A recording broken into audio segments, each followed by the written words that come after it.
Hello दोस्तों, स्वागत है आपका प्रियंका लर्निंग क्लासेस में। 66वीं बीपीएससी बिहार एसएससी बिहार दरोगा को ध्यान में रखते हुए घटना चक्र की सीरीज चलाई जा रही है। इसके अंतर्गत भारतीय राज्य व्यवस्था एवं शासन के क्वेश्चन का हम लोग रिवीजन करते हैं ताकि आपका एग्जाम में कोई क्वेश्चन ना छूटे। तो चलिए हम लोग देखते हैं पॉलिटी के क्वेश्चन। आज का टॉपिक है राज्य की नीति के निर्देशक तत्व। इसके हम लोग नोट्स के माध्यम से देखते हैं। तो पहला है भारतीय संविधान के भाग 4 अनुच्छेद 36 से 51 के तहत राज्य के नीति निर्देशक तत्व का प्रावधान किया गया है। भारतीय संविधान में नीति निर्देशक तत्व आयरलैंड के संविधान से प्रेरित है। नीति निर्देशक तत्वों की प्रकृति अनुच्छेद 37 से स्पष्ट होती है। इसके मुख्य पक्ष निम्नलिखित है। नीति निर्देशक तत्वों के उपबंध न्यायालय द्वारा लागू नहीं है। दूसरा, तथापि इसके सिद्धांत देश के संचालन में मूलभूत है तथा राज्य का यह कर्तव्य है कि वह इन सिद्धांतों को स्वीकार बनाकर कानून बनाकर लागू करे। अनुच्छेद 38 के अनुसार राज्य लोक कल्याण के अभिवृद्धि के लिए सामाजिक व्यवस्था बनाएगा। अनुच्छेद 39 में राज्य द्वारा अनुसरणीय कुछ नीति निर्देशक तत्व है, जैसे पुरुष और स्त्री के समान रूप में आजीविका प्राप्त हो, भौतिक संसाधनों का वितरणकारी न्याय उपलब्ध हो, आर्थिक विकेंद्रीकरण हो, पुरुष और स्त्री के समान कार्य के लिए समान वेतन हो, बालकों हेतु कल्याणपरक कार्य आदि। नेक्स्ट है अनुच्छेद 39 क के में समान न्याय और निःशुल्क विधिक सहायता का प्रावधान है। इसे 42वें संविधान संशोधन अधिनियम द्वारा जोड़ा गया। अनुच्छेद 40 के अनुसार राज्य ग्राम पंचायतों के गठन का प्रयास करेगा। अनुच्छेद 41 के अनुसार राज्य कुछ दशाओं में काम शिक्षा लोक सहायता पाने के अधिकार प्राप्त करने का प्रभावी उपबंध करेगा। नेक्स्ट है अनुच्छेद 42 के अनुसार राज्य काम की न्याय संगत और मनोवंचित दशाओं का प्रसूति सहायता के लिए प्रावधान करेगा। नेक्स्ट है अनुच्छेद 43 के अनुसार राज्य कामगारों को उचित मजदूरी तथा कुटीर उद्योगों के संवर्धन करने का प्रयास करेगा। अनुच्छेद 43 क के अनुसार राज्य उद्योगों के प्रबंधन में कामगारों की भागीदारी सुनिश्चित करेगा। नेक्स्ट है अनुच्छेद 44 के अनुसार राज्य भारत के संपूर्ण राज्य क्षेत्र में नागरिकों के लिए एक समान सिविल संहिता लागू करने का प्रयास करेगा। नेक्स्ट अनुच्छेद 45 के अनुसार राज्य 6 वर्ष से कम आयु के बालकों के लिए प्रारंभिक बाल्यावस्था देखरेख और शिक्षा का प्रबंध करेगा। नेक्स्ट है अनुच्छेद 46 के अंतर्गत राज्य अनुसूचित जातियों, अनुसूचित जनजाति और अन्य दुर्बल वर्गों हेतु शिक्षा तथा आर्थिक हितों में वृद्धि का लिए प्रयास करेगा। नेक्स्ट हम लोग देखते हैं अनुच्छेद 47 के अंतर्गत राज्य लोगों को पोषाहार स्तर, जीवन स्तर ऊंचा करने और लोक स्वास्थ्य आदि सुधारने का प्रयास करेगा। नेक्स्ट हम लोग देखते हैं अनुच्छेद 48 के अंतर्गत राज्य कृषि और पशुपालन को आधुनिक तथा वैज्ञानिक ढंग से संगठित करने का प्रयास करेगा और गाय बछड़ों तथा अन्य दुधारू और वाहक मवेशियों का वध का प्रतिषेध करने के लिए प्रयास करेगा। अनुच्छेद 48 क के अनुसार राज्य देश के पर्यावरण के संरक्षण और संवर्धन का तथा वन्य जीवों की रक्षा करने का प्रयास करेगा। अनुच्छेद 49 के अंतर्गत राज्य राष्ट्रीय महत्व के स्मारकों, स्थानों और वस्तुओं के संरक्षण प्रदान करेगा। अनुच्छेद 50 के अंतर्गत राज्य की लोक सेवाओं में न्यायपालिका को कार्यपालिका से अलग करने के लिए राज्य प्रयास करेगा। नेक्स्ट हम लोग देखते हैं अनुच्छेद 51 के अनुसार राज्य अंतर्राष्ट्रीय शांति सुरक्षा अभिवृद्धि का प्रयास करेगा। नेक्स्ट हम लोग देखते हैं मौलिक अधिकार एवं नीति निर्देशक तत्व में अंतर। तो मौलिक अधिकार भारतीय संविधान के भाग 3 में उल्लेखित है और नीति निर्देशक तत्व भारतीय संविधान के भाग 4 में उल्लेखित है। नेक्स्ट अमेरिका के संविधान से प्रेरित है, तो नीति निर्देशक तत्व आयरलैंड से संबंधित प्रेरित है। नेक्स्ट है इसकी प्रकृति नकारात्मक है, तो नीति निर्देशक की प्रकृति सकारात्मक है। नेक्स्ट हम लोग देखते हैं मौलिक अधिकार बाध्य योग्य है, इसके उल्लंघन पर न्यायालय द्वारा इसे लागू कराया जाता है। तो नीति निर्देशक तत्व यह गैर बाध्य योग्य है, इसे न्यायालय द्वारा लागू नहीं कराया जा सकता। नेक्स्ट है कानूनी रूप से मान्य है, तो नीति निर्देशक तत्व नैतिक और राजनीतिक मान्यता है। मौलिक अधिकार उद्देश्य देश में लोकतांत्रिक राजनीतिक व्यवस्था स्थापित करना है और नीति निर्देशक तत्व उद्देश्य देश में सामाजिक और आर्थिक लोकतंत्र की स्थापना करना है। नेक्स्ट है मौलिक अधिकार लागू करने के लिए विधान की आवश्यकता नहीं, नीति निर्देशक तत्व लागू करने के लिए विधान बनाने की आवश्यकता।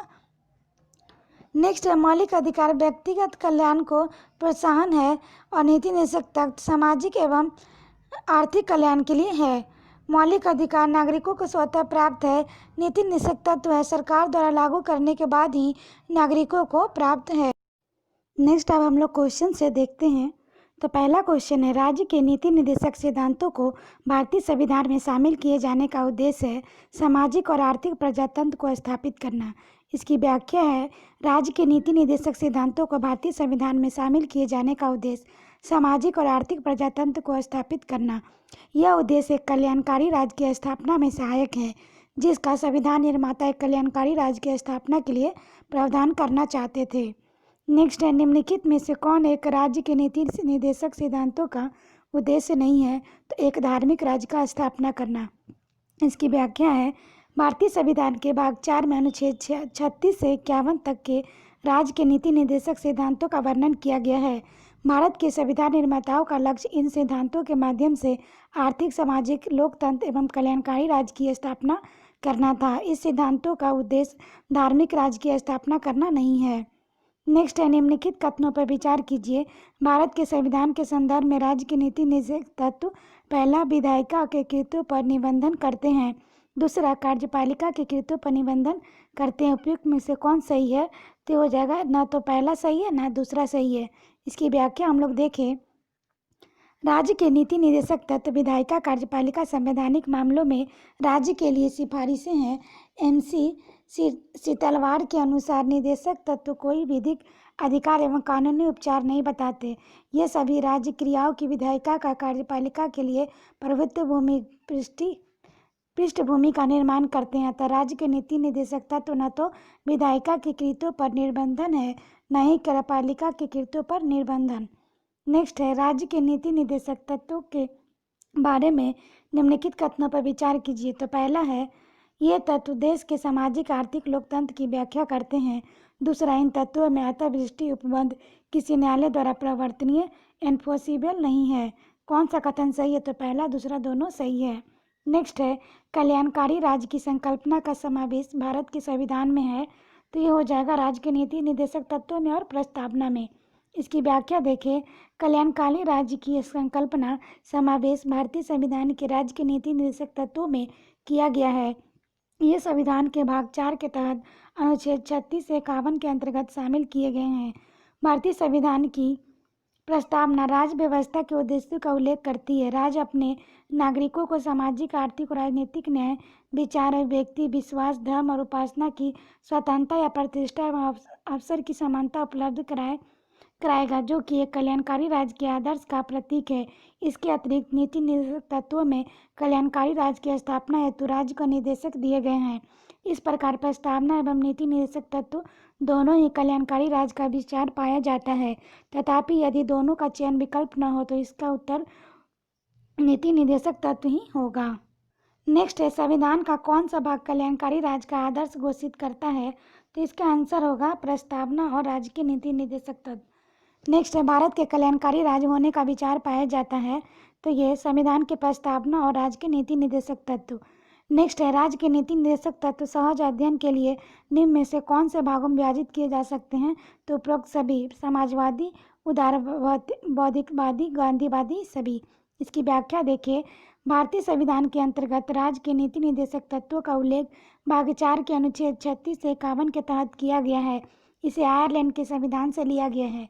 राज्य के नीति निर्देशक तत्वों के सहज अध्ययन के लिए समाजवादी, उदारवादी, बौद्धिकतावादी, गांधीवादी, मानवाधिकार, सामाजिक एवं आर्थिक कल्याण आदि भागों में विभाजित किया जा सकता है। राज्य के नीति निर्देशक तत्वों की प्रवृत्ति सकारात्मक है और गैर न्यायोचित है। नेक्स्ट है, भारतीय संविधान में सम्मिलित नीति निर्देशक तत्वों की प्रेरणा हमें किस संविधान से प्राप्त है? तो आयरलैंड। इसकी व्याख्या है, भारतीय संविधान में सम्मिलित नीति निर्देशक तत्वों की प्रेरणा हमें वर्ष 1937 के आयरलैंड के संविधान से प्राप्त हुई। आयरलैंड के संविधान से अनुसरणीय इस भाग पर फेबियनवाद, समाजवाद और उदार लोकतांत्रिक विचारधाराओं, गांधीवाद, मानवाधिकारों के सर्वत्रिक घोषणाओं आदि की व्यापक प्रभाव पड़ा है। नेक्स्ट क्वेश्चन देखते हैं, भारतीय संविधान में राज्य के नीति निर्देशक तत्वों के निम्न में से किस देश के संविधान से लिया गया है? तो आयरलैंड। नेक्स्ट है, भारतीय संविधान में राज्य के नीति निर्देशक सिद्धांतों का विचार लिया गया है। तो आयरलैंड के सिद्धांत से। नेक्स्ट है, नीति निर्देशक सिद्धांत है तो ये वाद योग्य नहीं है। इसकी व्याख्या देखिए। नीति निर्देशक सिद्धांतवाद योग्य नहीं है, ये न्यायालय द्वारा परिवर्तनीय नहीं कराए जा सकते हैं। अनुच्छेद 37। नेक्स्ट है, भारत के संविधान के अनुसार निम्नलिखित में से कौन देश के शासन के लिए आधारभूत है? तो राज्य के नीति निर्देशक तत्व। इसकी व्याख्या है, संविधान के अनुच्छेद 37 द्वारा राज्य के नीति के निर्देशक तत्व देश के शासन में मूलभूत और विधि बनाने में इस तत्वों का लागू करना राज्य का कर्तव्य होगा। नेक्स्ट है, सामान्य कार्य के लिए समान वेतन भारत के संविधान में सुनिश्चित किया गया है, एक राज्य के नीति निर्देशक सिद्धांतों का अंग है। इसकी व्याख्या है, सामान्य कार्य के लिए समान वेतन भारत के संविधान में सुनिश्चित किया गया राज्य के नीति निर्देशक सिद्धांतों का एक अंग है। अनुच्छेद 39 ग यह प्रावधान करता है कि पुरुष व स्त्री दोनों समान कार्य के लिए समान वेतन होना चाहिए। ज्ञातव्य है कि संविधान के अनुच्छेद 39 ग के अनुकरण के में संसद ने वर्ष 1976 में समान पारिश्रमिक अधिनियम पारित किया था। नेक्स्ट है, निम्नलिखित में से कौन एक मौलिक अधिकार नहीं है? तो ये समान काम के समान वेतन। इसकी व्याख्या है, समान काम के लिए समान वेतन का उल्लेख मौलिक अधिकारों में न होकर राज्य के नीति निर्देशक तत्व के अंतर्गत अनुच्छेद 39 में किया गया है, जबकि प्रश्न के शेष विकल्पों का उल्लेख मौलिक अधिकारों में किया गया है। नेक्स्ट है, निम्नलिखित में से कौन सा राजनीति निर्देशक तत्व में निहित है? तो जहाँ पुरुषों और स्त्रियों दोनों का समान कार्य के लिए समान वेतन हो। नेक्स्ट हम लोग देखते हैं, भारत के निम्नलिखित में से किसके अंतर्गत पंचायती राज प्रणाली की व्यवस्था की गई है? तो राज्य के नीति निर्देशक सिद्धांत। इसकी व्याख्या है, भारत में राज्य के नीति निर्देशक सिद्धांत के अंतर्गत पंचायती राज प्रणाली की व्यवस्था की गई है। संविधान का अनुच्छेद 40 राज्यों के लिए ग्राम पंचायतों का गठन का प्रावधान करता है। नेक्स्ट है, निम्न में से कौन सा अनुच्छेद पंचायत के गठन के लिए राज्य सरकार को निर्देश देता है? तो अनुच्छेद 40। नेक्स्ट है, निम्नलिखित अनुच्छेदों में से कौन एक राज्य सरकार को ग्राम पंचायतों को संगठित करने के लिए निर्देशित करता है? तो अनुच्छेद 40। इसकी व्याख्या है, भारतीय संविधान के भाग 4 के अंतर्गत नीति निर्देशक तत्व का अनुच्छेद 40 सरकार को ग्राम पंचायतों के संगठित करने के लिए निर्देशित करता है। इसके अनुसार राज्य ग्राम पंचायत का संगठन करने के कदम उठाएगा और ऐसी शक्तियाँ प्राधिकार प्रदान करेगा जो उन्हें स्वायत्त शासन की इकाइयों के रूप में कार्य करने के योग्य बनाने के लिए आवश्यक हो। नेक्स्ट है, भारत के संविधान के अंतर्गत ग्राम पंचायतों का गठन निर्देशक सिद्धांत करेगा। नेक्स्ट है, निम्नलिखित में से कौन सा अनुच्छेद राज्य सरकार को ग्राम पंचायतों का गठन करने के लिए निर्देशित करता है? तो अनुच्छेद 40। नेक्स्ट है, सुमेलित करना है। तो अनुच्छेद 40 ग्राम पंचायतों का गठन। अनुच्छेद 41 कुछ दशाओं में काम, शिक्षा और लोक सहायता पाने का अधिकार। अनुच्छेद 44 नागरिकों के लिए समान नागरिक संहिता। अनुच्छेद 48 कृषि एवं पशुपालन का गठन। नेक्स्ट है, नीचे दो कथन दिए गए हैं, एक कथन को ए और दूसरे कारण कहा गया है। तो कथन ए, मनरेगा दर परिवार के कम से कम एक सदस्य को वर्ष 100 दिन का रोजगार दिलाने का प्रावधान करता है। कारण रोजगार का अधिकार संविधान के भाग 3 में प्राविधित है। इसका आंसर हो जाएगा, कथन सही है पर कारण गलत है। इसकी व्याख्या देखिए, महात्मा गांधी राष्ट्रीय ग्रामीण रोजगार गारंटी अधिनियम मनरेगा भारत में लागू एक रोजगार गारंटी योजना है जिसे वर्ष 2005 में लोकसभा द्वारा अधिनियमित किया गया। यह योजना प्रत्येक वित्तीय वर्ष में किसी भी ग्रामीण परिवार के उन वयस्क सदस्यों को 100 दिन का रोजगार उपलब्ध कराती है जो संवैधानिक न्यूनतम मजदूरी पर सार्वजनिक कार्य पर संबंधित अकुशल मजदूरी करने के लिए तैयार है। यह काम पाने का अधिकार के तहत भाग 4 के अनुच्छेद 41 के अंतर्गत है। अतः कथन ए सत्य है परंतु कारण गलत है। नेक्स्ट है, राज्य के नीति निर्देशक सिद्धांतों के निम्नलिखित अनुच्छेदों में से कौन सा अंतर्राष्ट्रीय शांति और सुरक्षा के संबंध में संबंधित है? तो अनुच्छेद 51। इसकी व्याख्या देखिए, अनुच्छेद 51 अंतर्राष्ट्रीय शांति और सुरक्षा के संबंध में संबंधित है। अनुच्छेद 41 काम, शिक्षा, लोक सहायता पाने का अधिकार। अनुच्छेद 43 का उद्योगों को प्रबंध में कामगारों को भाग लेने का अधिकार। अनुच्छेद 48 का पर्यावरण संरक्षण और संवर्धन का, वन और वन्य जीवों की रक्षा। नेक्स्ट है, 42वें संविधान संशोधन द्वारा किस अनुच्छेद के माध्यम से श्रमिकों को प्रबंधन में भागीदारी सुनिश्चित की गई है? तो अनुच्छेद 43 का। इसकी व्याख्या है, 42वें संविधान संशोधन 1976 द्वारा संविधान के भाग 4 में राज्य के नीति निर्देशक तत्व के तहत अनुच्छेद 43A अंतर स्थापित करके एक प्रावधानित किया गया है। राज्य किसी उद्योग में लगे हुए उपक्रमों, स्थापनों और अन्य संगठनों के प्रबंध में कामगारों को भाग लेना सुनिश्चित करने के लिए उपयुक्त विधान द्वारा किसी अन्य रीति का कदम उठाएगा। नेक्स्ट है, भारत के संविधान में अंतर्राष्ट्रीय शांति, सुरक्षा, अभिवृद्धि कहाँ उल्लेख है? तो राज्य के नीति निर्देशक तत्वों में। इसकी व्याख्या है, भारतीय संविधान के अनुच्छेद 51 के अंतर्गत राज्य के नीति निर्देशक तत्वों में अंतर्राष्ट्रीय शांति और सुरक्षा का अभिवृद्धि उल्लेख है। इसके अनुसार राज्य अंतर्राष्ट्रीय शांति और सुरक्षा की अभिवृद्धि का, दूसरा राष्ट्रों के बीच न्याय संगत और सम्मानपूर्ण संबंधों को बनाए रखने का, तीसरा संगठित लोगों को एक दूसरे से व्यवहारों में अंतर्राष्ट्रीय विधि और संधि वैधताओं के प्रति आदर बढ़ाने का, और नेक्स्ट है, भारतीय संविधान का कौन सा भाग अंतर्राष्ट्रीय शांति और सुरक्षा के प्रति राज्य में उत्तरदायित्व का उल्लेख करता है? तो राज्य के नीति निर्देशक सिद्धांत। नेक्स्ट है, भारतीय संविधान का कौन सा अनुच्छेद भारत की विदेश नीति से संबंधित है? तो अनुच्छेद 51।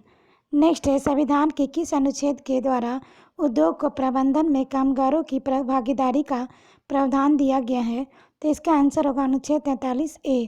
इसकी व्याख्या है, राज्य के नीति निर्देशक सिद्धांतों के तहत अनुच्छेद 43 से राज्य में यह अपेक्षा करता है कि राज्य उपयुक्त विधान द्वारा किसी अन्य प्रकार से किसी उद्योग में लगे हुए उपक्रमों का, अवस्थानाओं तथा अन्य संगठनों के प्रथम प्रबंध में कामगारों का भाग लेना सुनिश्चित करने के लिए कदम उठाएगा। नेक्स्ट है, निम्नलिखित में से कौन संविधान के 42वें संशोधन द्वारा नीति निर्देशक तत्वों से नहीं जोड़ा गया है? तो ये समान आचार संहिता। इसकी व्याख्या है, समान आचार संहिता को 42वें संविधान अधिनियम संशोधन द्वारा शामिल नहीं किया गया है। यह मूल संविधान के तहत ही अनुच्छेद 44 में वर्णित किया गया है। शेष दिए गए प्रावधान 42वें संविधान संशोधन अधिनियम द्वारा नीति निर्देशक तत्वों में जोड़े गए शोषण से बच्चों एवं वयस्कों की सुरक्षा अनुच्छेद 39 समान न्याय और निःशुल्क कानूनी सहायता अनुच्छेद 39 का, उद्योगों के प्रबंध में श्रमिकों की भागीदारी अनुच्छेद 43 का, पर्यावरण का संरक्षण संवर्धन के वन और वन्य जीव का रक्षा अनुच्छेद 41 का। नेक्स्ट है, संविधान के 42वें संशोधन द्वारा निम्नलिखित में से कौन सा सिद्धांत राज्य का नीति निर्देशक तत्वों से जोड़ा गया था? तो इसका आंसर होगा बी, उद्योगों और प्रबंधन के कामगारों की सहभागिता। नेक्स्ट है, संविधान निम्न में से किसके शोषण के विरुद्ध अधिकार स्वीकृत करता है? तो इसका आंसर होगा बच्चा, स्त्रियां और जनजातियों के द्वारा। नेक्स्ट है, निम्नलिखित में से कौन एक राजनीति निर्देशक तत्व नहीं है? तो ये होगा 14 वर्ष की आयु के तक के बच्चों का निःशुल्क शिक्षा। इसकी व्याख्या है, संविधान के मत निषेध अनुच्छेद 47 के तहत, गौ संरक्षण अनुच्छेद 48 के तहत तथा पर्यावरण संरक्षण अनुच्छेद 48 के तहत राज्य के नीति निर्देशक तत्व है 14 वर्ष आयु तक के बच्चे के लिए निःशुल्क एवं अनिवार्य शिक्षा का उपबंध पहले अनुच्छेद 45 के तहत नीति निर्देशक तत्व था, परंतु 46वें संविधान संशोधन 2002 के बाद अनुच्छेद 21 के तहत अब यह मूल अधिकार बन गया है। अनुच्छेद 45 के तहत शैशव पूर्व देखभाल तथा 6 वर्ष के नीचे की आयु के बालकों के लिए शिक्षा व्यवस्था को शामिल किया गया है। नेक्स्ट है, निम्नलिखित में से कौन सा राज्य का नीति निर्देशक तत्व नहीं है? तो इसका आंसर होगा 16 वर्ष की आयु तक के बच्चे को निःशुल्क शिक्षा। नेक्स्ट है, राज्य के नीति निर्देशक तत्व सिद्धांत के किस प्रकार मौलिक अधिकारों से भिन्न है? तो निर्देशक सिद्धांत परिवर्तनीय नहीं है, जबकि मौलिक अधिकार परिवर्तनीय है। नेक्स्ट क्वेश्चन हम लोग देखते हैं, निम्नलिखित में से कौन सा राजनीति निर्देशक तत्वों में शामिल है? तो इसका आंसर होगा केवल बी, मादक पेय और स्वास्थ्य के लिए हानिकारक औषधीय प्रयोगों के भिन्न उपयोग का प्रतिषेध। इसकी व्याख्या देखिए, नीति निर्देशक तत्वों के अंतर्गत अनुच्छेद 47 के तहत मादक पेय और स्वास्थ्य के लिए हानिकारक औषधीय प्रयोजनों से भिन्न उपयोग का प्रतिषेध किया गया है। मानव के दुर्व्यवहार और बारात श्रम का प्रतिषेध मूल अधिकारों के अंतर्गत अनुच्छेद 23(1) के तहत किया गया है। नेक्स्ट है, निर्देशक तत्व क्या है? तो ये अबाध योग है। इसकी व्याख्या है, भारतीय संविधान में सामाजिक आर्थिक एजेंडे को साकारित करने के वाद योग अवाद योग दोनों तरह की व्यवस्थाएं समाहित है, जिसमें मौलिक अधिकार वाद योग, नीति निर्देशक तत्व अवाद योग है।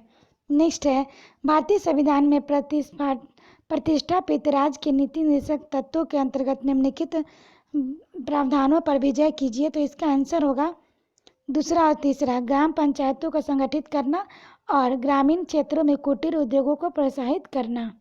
नेक्स्ट है, निम्न में से कौन एक राज्य के नीति निर्देशक सिद्धांतों में सम्मिलित है? तो ये होगा, राज्य के देश में पर्यावरण के संरक्षण और संवर्धन का प्रयास करेगा।